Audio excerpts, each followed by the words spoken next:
Hello everyone, आप सभी लोगों का स्वागत है टीचिंग परीक्षा के आज के इस वीडियो में, जहां पर मैं आप लोगों की प्रिपरेशन आपकी सिलेक्शन बनती है। तो चलिए फ्रेंड्स, आपके प्रिपरेशन को सिलेक्शन की तरफ में आगे बढ़ाते हुए हम लोग हमारे आज के जो इंपॉर्टेंट क्वेश्चंस हैं उनको सॉल्व करेंगे। मैं आपको बता दूं कि आज के जो क्वेश्चंस है, ठीक है, आप उनको पूरा अच्छे से देखिए, एक एक क्वेश्चन का आंसर, उसका एक्सप्लेनेशन अच्छे से समझिएगा। जब मैं लास्ट में आप लोगों से एक्सप्लेनेशन के ऊपर में बेस्ड कुछ क्वेश्चंस पूछूंगा तो उनके आंसर आप लोगों ने करने हैं, ठीक है। चलिए, जितने भी बच्चे जिन्होंने सेशन को लाइक कर दिया उन सभी का बहुत बहुत शुक्रिया। एक बार हाथ ऊपर करके बता देंगे फ्रेंड्स, जहां भी शेयर कर सकते हो जल्दी जल्दी से शेयर कर दीजिए। देखिए, पहला क्वेश्चन आपकी स्क्रीन पर ये रहा। FAO की जो हाल ही की वैश्विक वन संसाधन आकलन रिपोर्ट है, उसमें कुल वन क्षेत्रफल के मामले में भारत कितनेवें नंबर पे पहुंच गया है। बहुत ज्यादा इंपॉर्टेंट क्वेश्चन है ये, ठीक है। भारत एक स्थान और ऊपर आ गया है, ठीक है, ये आप लोगों ने याद रखना है। तो FAO food and agricultural organisation जो है, उनकी एक रिपोर्ट आई है जिसके अनुसार, ठीक है, पूरे दुनिया भर में जितने भी जंगल है उसके मामले में भारत जो है वो 9वें नंबर पे आ गया है। पहले 10वें नंबर पे था, अब 9th नंबर पे आ गया है। अब इसके बारे में पूरी जानकारी आप समझ लीजिए कि क्या क्या चीजें हैं, ठीक है। 2024 के अंदर में भारत 10वें नंबर पे था, अभी 2025 में भारत 9वें नंबर पे आ गया है। किस मामले में? जिसमें के पूरे दुनिया भर के जितने जंगल है, ठीक है, वो सबसे ज्यादा कहा है, फिर उससे ज्यादा कहा है, ठीक है, उससे कम कहा है, फिर उससे कम कहा है, इस मामले में। ओके, तो इंडिया 9वें नंबर पे है। भारत जो है फ्रेंड्स पूरे दुनिया का लगभग लगभग 2% जो जंगल है वो अपने पास में रखता है। ये भी एक क्वेश्चन इंपॉर्टेंट है, एग्जाम के अंदर में पूछा जा सकता है। हो सकता है आप लोगों से पूछ ले कि पूरे दुनिया के कितने परसेंट जो है जंगल भारत के पास में है। ओके, अब दूसरी चीज एक इंपॉर्टेंट है कि in terms of annual net forest gain मतलब कि फॉरेस्ट बढ़ रहा है, ठीक है, जंगल की जो है एरिया वो बढ़ रहा है, उस मामले में भारत कितनेवें नंबर पे है? तो भारत तीसरे नंबर पे। अब इस क्वेश्चन को समझो आप लोग। ओवरऑल पूरे दुनिया में भारत जो है वो 9th नंबर पे है, ठीक है, फॉरेस्ट, जितने फॉरेस्ट है उसके मामले में।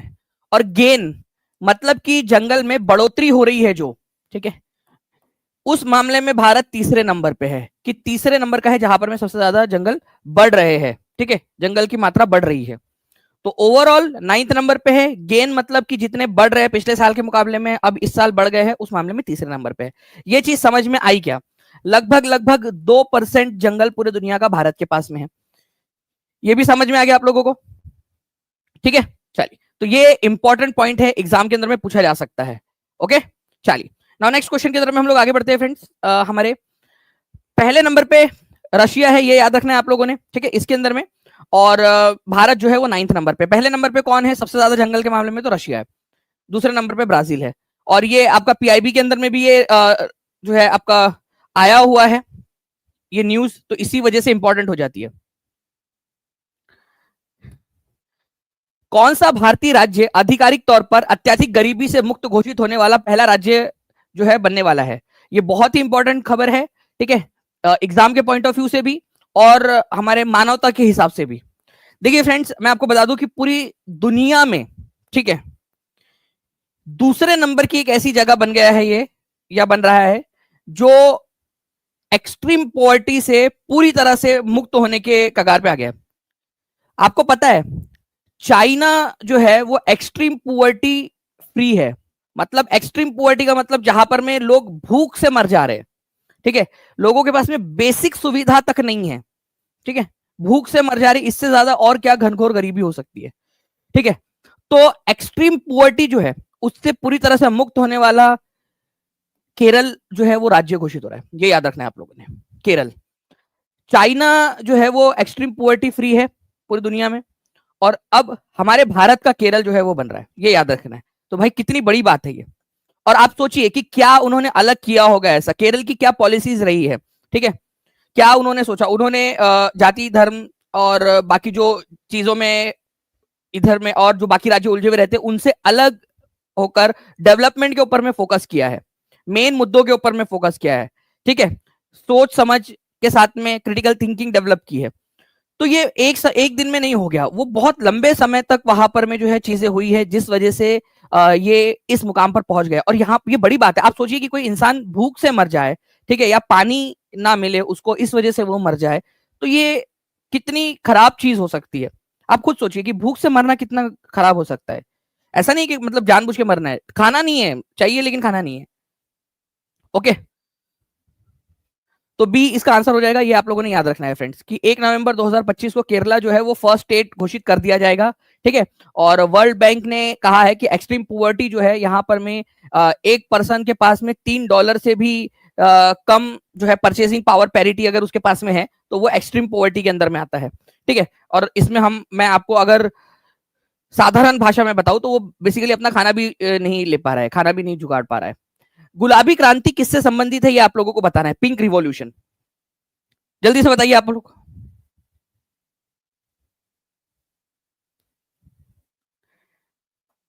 जल्दी जल्दी से बताते जाएंगे आप लोग इसका। और एक बार जल्दी से जहां भी शेयर कर सकते हो शेयर कर देंगे, टेलीग्राम, फेसबुक, व्हाट्सएप, इंस्टाग्राम, जहां भी शेयर कर सकते हो शेयर कर देंगे। और कल आप लोगों की फ्रेंड्स एक DSSB की मैराथन होने वाली है, जिसके अंदर में आपको DSSB की अभी जो एग्जाम है, ठीक है, अगले कुछ दिनों के अंदर में उससे रिलेटेड पूरा का पूरा महा रिवीजन आप लोगों का होगा। तो जितने भी बच्चे पढ़ाई कर रहे हैं या आने वाली DSSB की पढ़ाई कर रहे हैं वो लोग भी जुड़ सकते हैं और आप लोग भी जुड़ सकते हो, क्योंकि कई सारे जो है कंटेंट आपको पता ही है कि 90% सिलेबस ओवरलैप ही करता है, तो आपके भी काम आने वाला है। देखिए, अगर हम बात करेंगे गुलाबी क्रांति की, तो गुलाबी क्रांति जो है फ्रेंड्स यहाँ पर में बेसिकली प्याज से, अनियन से रिलेटेड है, ओके। और गुलाबी क्रांति जो है अनियन के अलावा फार्मास्यूटिकल्स जो है, मतलब जो दवाइयों का जो भारत के अंदर में पूरा कारोबार है उससे रिलेटेड भी है, और झींगा उत्पादन जो है, ठीक है, उससे रिलेटेड भी है। तो अनियन प्रोडक्शन, फार्मास्यूटिकल्स और प्रॉन जो प्रोडक्शन है उससे रिलेटेड पिंक रिवॉल्यूशन है। तीनों चीजों से, तीनों में से कोई भी आ सकता है ऑप्शन में। अगर लाल क्रांति आपसे बोल दिया जाए तो टोमेटो प्रोडक्शन और मीट, ठीक है, ये रेड रिवॉल्यूशन से रिलेटेड है। अगर आप लोगों से बोल दिया जाए राउंड रिवॉल्यूशन, ठीक है, गोल क्रांति, तो पोटैटो है, ओके। तो ये आप लोगों से पूछा जा सकता है, आलू। और अगर आप लोगों से देखो दो तीन चीजें, अगर आप लोगों से सिल्वर जो है यहां पर में बोला जाए तो आप लोगों का आंसर क्या होगा? रजत क्रांति, सिल्वर रिवॉल्यूशन, तो अंडा, ओके, एग। लेकिन अगर आप लोगों से सिल्वर फाइबर बोल दिया जाए, ओके, सिल्वर फाइबर, तो आपका क्या होगा? सिल्वर फाइबर क्रांति या फिर रजत जो है, जो फाइबर क्रांति आपकी, तो वो कपास से रिलेटेड है। रजत मतलब आपका सिल्वर, ठीक है। तो रजत क्रांति केवल रजत बोला जाए तो अंडा, और उसमें फाइबर जोड़ दिया जाए तो कपास। ये याद रहेगा आप लोगों को। इसके अलावा जो है और भी बहुत सारे पूछे जाते हैं आप लोगों से, जैसे कि काली क्रांति, नीली क्रांति, भूरी क्रांति, ठीक है, गोल्डन फाइबर क्रांति। गोल्डन फाइबर किसको बोला जाता है? जूट को बोला जाता है, ये आपको पता ही है। तो लिख दीजिए, जितना भी आप लोगों को याद आता जा रहा है लिखते जाइए। यहाँ पर में एक बहुत ही इंपॉर्टेंट है, वो है धूसर क्रांति आप लोगों का, जो अक्सर पूछा जाता है, ठीक है, धूसर क्रांति, जिसको आप लोग ग्रे रिवॉल्यूशन बोलते हो। फर्टिलाइजर्स जो है ये ग्रे रिवॉल्यूशन के अंदर में आता है, ठीक है, फर्टिलाइजर्स, ओके। तो अब आप लोग यहां पर में लगा सकते हो सारे के सारे आंसर। अनियन प्रोडक्शन किस में आता है, कौन सा रिवॉल्यूशन है? फर्टिलाइजर, ठीक है, उर्वरक और एग प्रोडक्शन, तीनों के तीनों लिखिए आप लोग जल्दी से।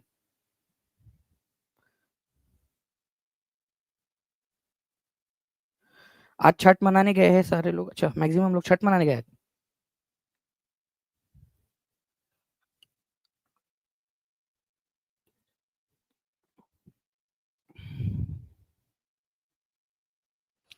बताते जाइए, सारे तीनों लिख दीजिए, 1 2 3 जो है ABC, जो जो भी आ रहा है वहां पर लिखते जाइए आप लोग। जी बिल्कुल, डेली शॉर्ट जी बिल्कुल होगी।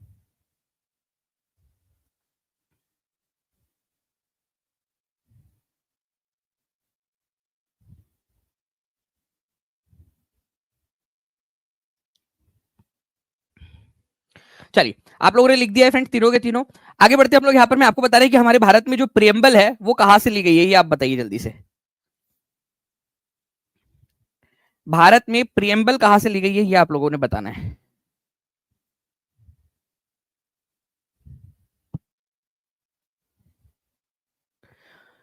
तो प्रस्तावना संविधान के स्टार्टिंग के अंदर में, ठीक है, हम भारत के लोग भारत को एक संपूर्ण प्रभुत्व संपन्न समाजवादी धर्मनिरपेक्ष लोकतंत्रात्मक गणराज्य बनाने के लिए, we the people of India, जो प्रस्तावना है हमारे भारत की, ठीक है, वो कहां से ली गई है?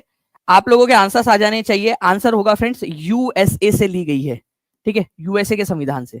और यहां पर मैं जब USA दिया नहीं है तो आंसर क्या हो जाएगा आप लोगों का? आंसर हो जाएगा ऑप्शन नंबर E, ओके। अब ये कैसे मतलब कॉन्फिडेंटली आप लोग आंसर लगा पाओगे? कॉन्फिडेंटली आप तभी आंसर लगा पाओगे जब आप लोगों ने इसको बार बार रिवाइज किया होगा। कितने लोग एग्री करते हैं इस चीज से? More than one of the above, none of the above, ये आंसर कॉन्फिडेंटली तभी लगाया जा सकता है आपके द्वारा जब रिवीजन आपने की हो।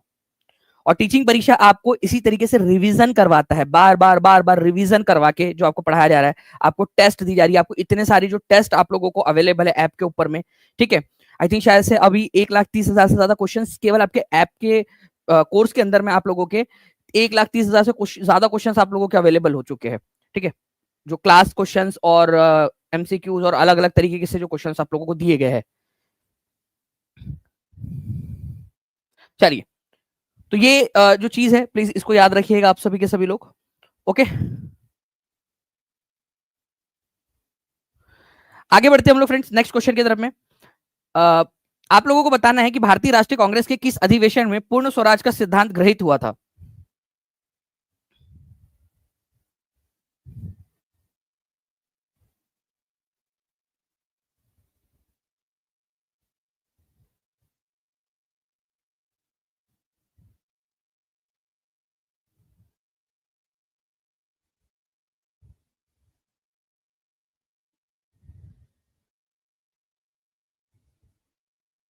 चलिए, तो देखिए फ्रेंड्स, यहाँ पर में पूर्ण स्वराज जो है इसका जो विचार था ये आप लोगों ने याद रखना है कि इसका विचार लाहौर अधिवेशन जो है इससे लिया गया है, लाहौर अधिवेशन 1929 से, ठीक है। एक्चुअल में क्या हुआ था, इसके अध्यक्ष कौन थे ये आप लोग बता दीजिए।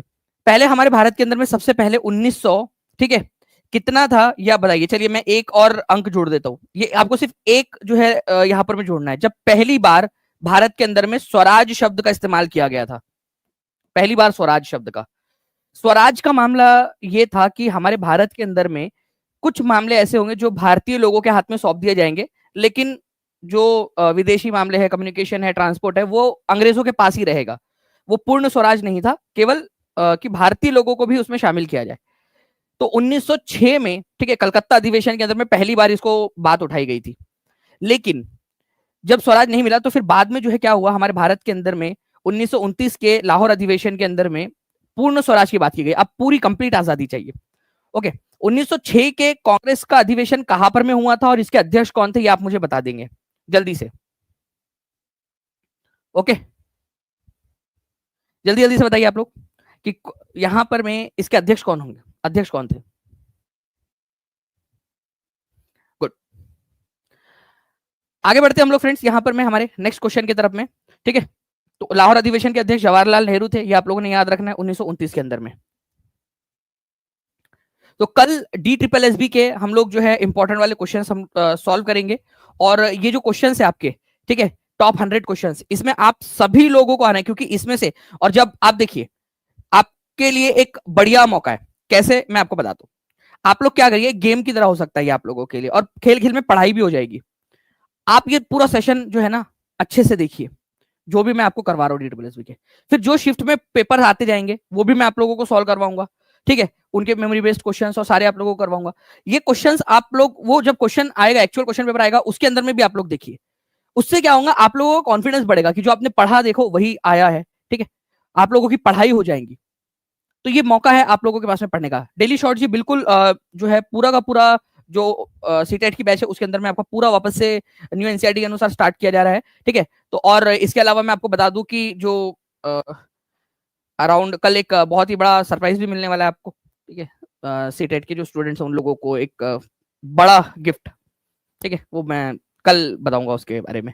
ओके, चलिए आगे बढ़ते हैं हम लोग फ्रेंड्स। आपको बताना है कि निम्नलिखित में से कौन सा समवर्ती सूची में शामिल है।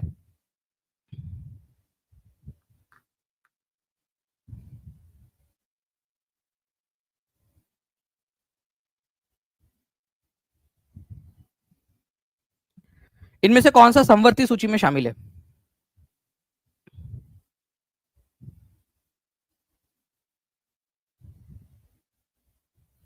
डी,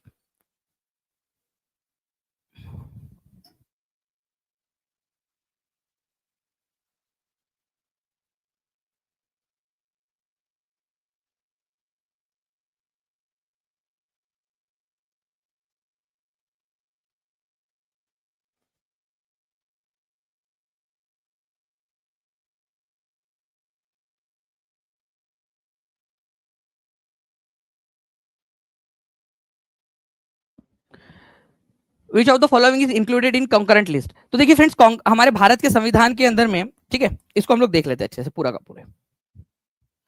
कौन से नंबर का शेड्यूल है, जल्दी बताइए, कौन सा शेड्यूल या कौन सी अनुसूची है, ठीक है, अनुसूची, जिसके अंतर्गत ये दिया गया है। आपको ये नंबर भरना है, बताओ कौन सी नंबर की अनुसूची है जिसके अंदर में ये तीनों दिए गए।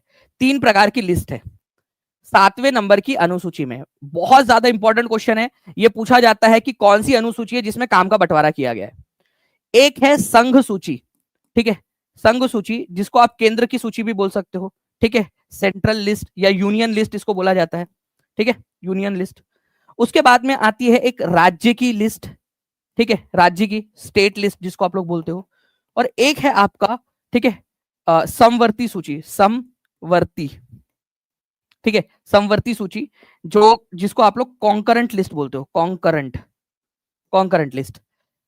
अब कुछ मामले ऐसे हैं जो यूनियन गवर्नमेंट जो है उनके पास में अधिकार है, जैसे कि आपको विदेशी मामले, विदेशों के साथ में कैसे संबंध रखने हैं, ठीक है, वो सारी चीजें, करेंसी, रेलवे, ऐसे कुछ मामले जो केंद्र सरकार जिसके ऊपर में कानून बनाएंगी। ये लगभग लगभग 100 है ये लिस्ट में, ठीक है, 100 है लगभग। उसके बाद में राज्य की सूची, ठीक है, इसके अंदर में 61 मामले आते हैं जो राज्य सरकार को दिए गए हैं, ठीक है। और इसके बाद में 52 मामले ऐसे हैं जो कॉन्करेंट में है, मतलब कि केंद्र सरकार भी उसमें कानून बना सकती है, ठीक है, इसमें कानून बनाने का अधिकार केंद्र सरकार के पास में भी है और राज्य सरकार के पास में भी है। ओके, तो इस तरीके से 66 पहले थे, ठीक है, स्टार्टिंग में 66 थे इसके पास में, केंद्र राज्य के पास में, लेकिन कुछ मामले ऐसे हैं जो उससे निकाल के कॉन्करेंट में डाल दिए गए हैं, इसी वजह से इसका कम हो गया नंबर स्टेट का। ओरिजिनल में 66 थे। अब ध्यान से समझिए आप लोग, ये जो फॉरेस्ट है, जंगल, ये आप लोगों को बताना चाहूंगा, पहले राज्य सूची में आता था, राज्य सूची में, ठीक है। उसके अलावा इवन एजुकेशन जो था ना, एजुकेशन, वो भी राज्य सूची में आता था, लेकिन इसको राज्य सूची से हटा दिया गया। 66 मैंने बताया ना आपको ऑलरेडी, पहले 66 थे, फिर उसको हटा दिया गया, ठीक है, कौन से 42nd कॉन्स्टिट्यूशनल अमेंडमेंट एक्ट के जरिए, okay, 42nd constitutional amendment act के जरिए, और इसको समवर्ती सूची में डाल दिया गया है, समवर्ती सूची में डाल दिया गया है, ये आपने याद रखना है। तो इस तरीके से अब ये जो फॉरेस्ट है आपका, पहले राज्य सूची में आता था, अब इसको कॉन्करेंट लिस्ट में कर दिया गया है। समझ में आया क्या ये चीज?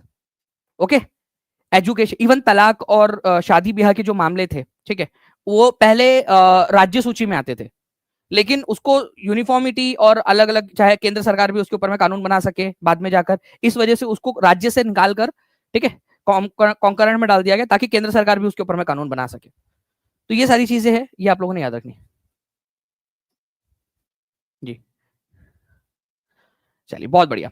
तो ए इज द करेक्ट आंसर, ये आप लोगों ने याद रखना है। कौन से संविधान संशोधन के जरिए हुआ था, ये भी आप लोगों ने याद रखना है, 42nd कॉन्स्टिट्यूशनल अमेंडमेंट एक्ट के जरिए, ठीक है। चलिए, तो फॉरेस्ट जो है आपका, ठीक है, इवन एजुकेशन, ये कॉन्करेंट लिस्ट के अंदर में आता है। अब देखिए यहां पर मैं किस संशोधन द्वारा संविधान में मौलिक कर्तव्य जो है वो निहित हुए थे।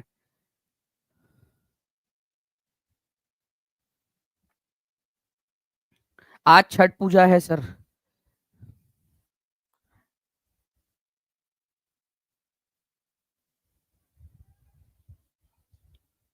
आज है या कल है? कितने लोग आज मना रहे हो, कितने लोग कल मना रहे हैं, एक बार बता दीजिए जल्दी से, एक बार पोल दे दीजिए प्लीज, एक पोल दे दीजिए स्पीड में, कितने लोग आज मना रहे हैं, कितने लोग कल मना रहे हैं छठ पूजा।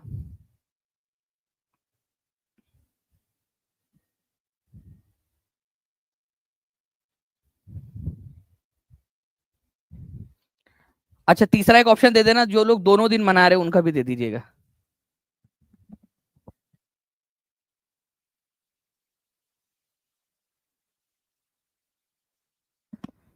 हाँ, एक चीज और भी है यहाँ पर में कि ये शादीशुदा लोग मनाते हैं, तो शादीशुदा कितने हैं आप लोगों में से, नहीं तो पता चले कि बस बेगानी शादी में अब्दुल्ला दीवाना बन के आप भी चले गए।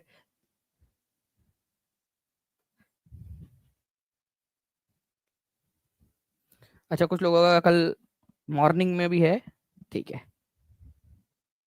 आज और कल दोनों दिन है।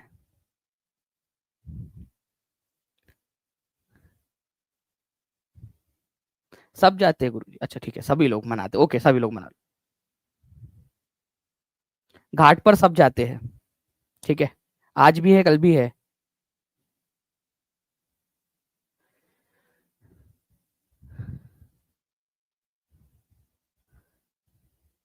आज डूबते हुए सूर्य को और कल उगते हुए सूरज को, गुड, ओके।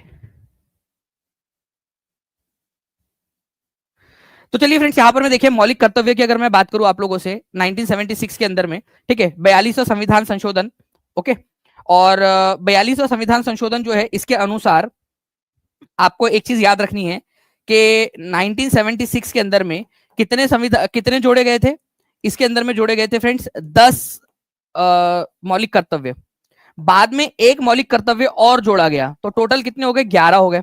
आपको अब हमने एक सेशन करवाया था मौलिक कर्तव्य के ऊपर में, आप लोगों में से बहुत सारे लोगों ने देखा उसको, ठीक है, तो आप लोगों को उसके अंदर में भी उन्होंने पूरा अच्छे से आप लोगों को याद करवा दिया था। तो 11 मौलिक कर्तव्य हो चुके हैं, तो ये 11वें नंबर का मौलिक कर्तव्य कौन से साल में जोड़ा गया था, ये क्वेश्चन आपसे पूछा जा सकता है, ठीक है, टफ क्वेश्चन की कैटेगरी में। तो 1976 में 10 जोड़े गए थे, ठीक है, 11वें नंबर का जो जोड़ा गया है वो कब जोड़ा गया, ये आपको बताना है। अभी भी मैं देख रहा हूँ एक भी बच्चे का अभी तक आंसर नहीं आया, 2 बच्चों ने आंसर किया है लेकिन पूरा आंसर नहीं किया, कुछ 96 86 बोल रहे हैं, कुछ 2000 बोल रहे हैं, कुछ 2002 भी बोल रहे हैं, चलो आ रहा है कुछ आंसर। कौन सा संविधान संशोधन था ये भी बताना है, ठीक है, एक बच्ची का आया है अभी, 2 बच्चों का आ चुका है अब तक, कंप्लीट आंसर जो है संविधान संशोधन के साथ में 3 4, मतलब बहुत कम लोग आंसर कर रहे हैं। देखिए मैं आपको बता दूं फ्रेंड्स कि ये जो 11वें नंबर का संविधान संशोधन था ना, 86वें संविधान संशोधन के जरिए, ठीक है, ये जोड़ा गया था सन 2002 में, ठीक है, तो ये आपको थोड़ा सा याद रखना है, इंपॉर्टेंट एग्जाम के अंदर में आप लोगों से पूछा जा सकता है, ठीक है, चलिए, तो सी इज द करेक्ट आंसर। तो अभी कितने हो चुके हैं टोटल मौलिक कर्तव्य, पहले 10 थे, ठीक है, अब एक और जोड़ दिया गया तो 11 हो चुके हैं। आर्टिकल क्या है फंडामेंटल ड्यूटी का, ये आप बताएंगे मुझे, ठीक है, फंडामेंटल ड्यूटी का आर्टिकल क्या है, ये बता दीजिएगा मुझे, फंडामेंटल ड्यूटी का आर्टिकल क्या है और पार्ट नंबर क्या है।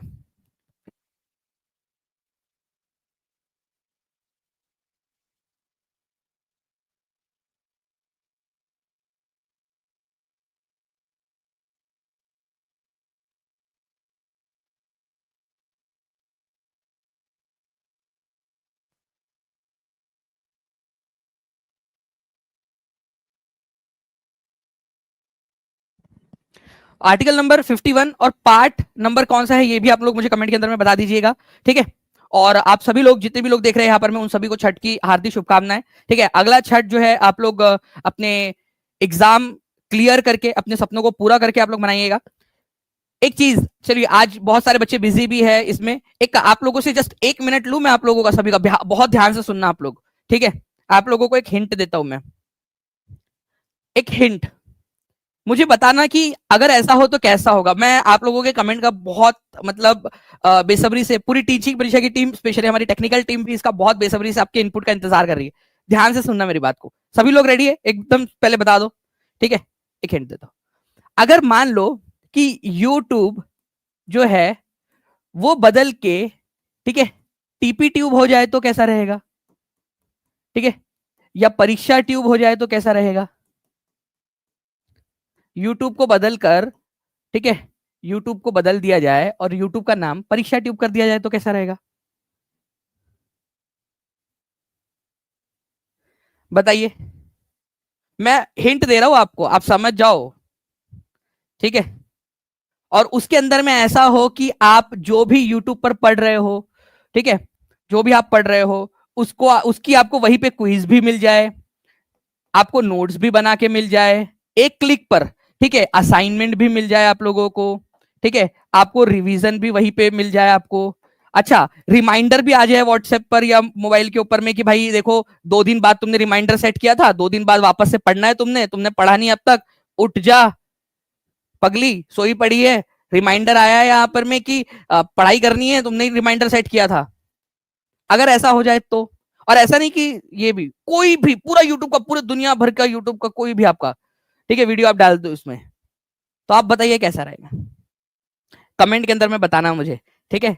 मुझे हर एक बच्चा, अभी यहाँ पर मैं देख रहा हूँ, जितने ज्यादा कमेंट्स रहेंगे ना उतना स्पीड में कर देंगे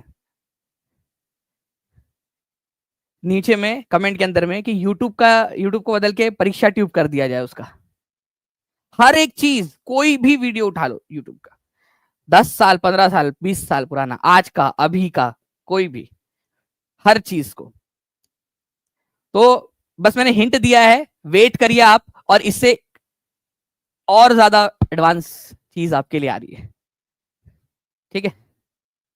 ओके,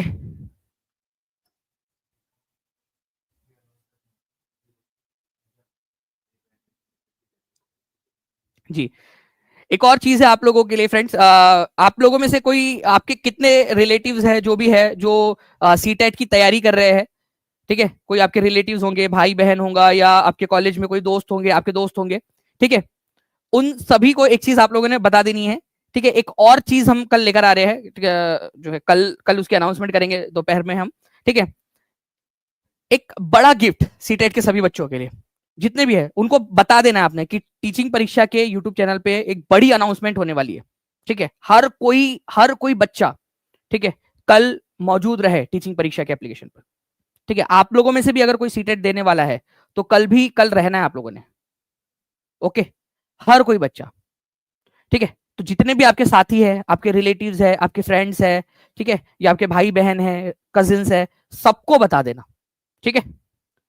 5 दोस्त है सर मेरे, उनको बता दूंगे, बिल्कुल आप बता दीजिएगा उनको। और कल बड़ा अनाउंसमेंट आपके उनके लिए होने वाला है। कल हमने उसकी पूरी तैयारी कर ली है। आज छठ पूजा है, इस वजह से आज नहीं करते हुए, ताकि ज्यादा बच्चों को वो मिल सके और आप लोगों के लिए भी, ठीक है। इसके अलावा जो है बहुत सारी और भी चीजें आप लोगों के लिए हम लोग करने वाले हैं। आप मुझे कमेंट के अंदर में जरूर बताइएगा आप लोग कितने एक्साइटेड हो, ठीक है। काफी मेहनत की है, बहुत प्यार से, बहुत दिल से, ठीक है। आप लोगों के लिए काम कर रहे हैं, दिन रात काम कर रहे हैं आप लोगों के लिए, और मैं अकेला नहीं, पूरी टीम काम कर रही है आप लोगों के लिए। पूरी टीम, हमारी टेक्निकल टीम से लेकर हमारी कंटेंट टीम, वाईटी टीम, हमारी कॉलिंग टीम, हमारे ऑप्स टीम, सारे के सारे लोग लगे पड़े आप लोगों के लिए, दिन रात लगे पड़े, ठीक है, कि आप लोगों को कैसे कर सकते हैं हम लोग, ओके। चलिए, थैंक यू वेरी मच। हम लोग जो है फ्रेंड्स मिलते हैं कल हमारे यहाँ पर में, और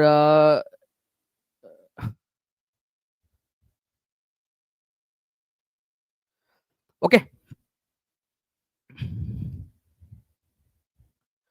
और हम लोग जो है फ्रेंड्स, एक और चीज आप लोगों को बता दूं कि कल आप लोगों के लिए सीटेट की एक बड़ी क्लास भी है, ठीक है, उसके अंदर में भी रहेगा। और आप लोग कौन कौन से टॉपिक्स पढ़ना चाहते हो वो भी बता देंगे मुझे आप लोग कमेंट के अंदर में, ओके। चलो, thank you very much, take care and bye, God bless you all, thank you very much, bye, thank you. Hello बच्चों, आपने सोचा होगा कि हम टीचिंग परीक्षा के यूट्यूब चैनल से डायरेक्टली कोर्स खरीद सकते हैं। आंसर है यस। सबसे पहला ऑप्शन, किसी भी वीडियो के नीचे आपको कोर्स के इमेजेस दिखाई देंगे, बस क्लिक करिए और तुरंत परचेस कर लीजिए। दूसरा ऑप्शन, वीडियो के अंदर ही व्यू प्रोडक्ट का ऑप्शन आएगा, उस पर क्लिक करते ही आपको टीचिंग परीक्षा पर अवेलेबल सभी कोर्सेज शो करेंगे। यहाँ पर आप देख पा रहे होंगे नीचे एग्जाम कैटेगरी वाइज फोल्डर भी बने हुए हैं, BPSC, TRE, DSSB, CTET. In folder पर क्लिक करते ही आप उस एग्जाम से रिलेटेड सभी कोर्सेज देख पाएंगे। अब मान लीजिए आप बीपीएससी AEDU का कोर्स लेना चाहते हैं, नीचे स्क्रॉल करके आपको बाय नाउ और कॉल नाउ दोनों ऑप्शन मिलेंगे। डायरेक्ट खरीदना है तो बाय नाउ पर क्लिक करो, जानकारी चाहिए तो कॉल नाउ के बटन पर क्लिक करके हमारी टीम से कनेक्ट हो जाओ। बस बाय नाउ पर क्लिक करो, अपना फोन नंबर पे से लॉगिन करो, पेमेंट कंप्लीट करो और आपका एनरोलमेंट तुरंत हो जाएगा। Thank you so much.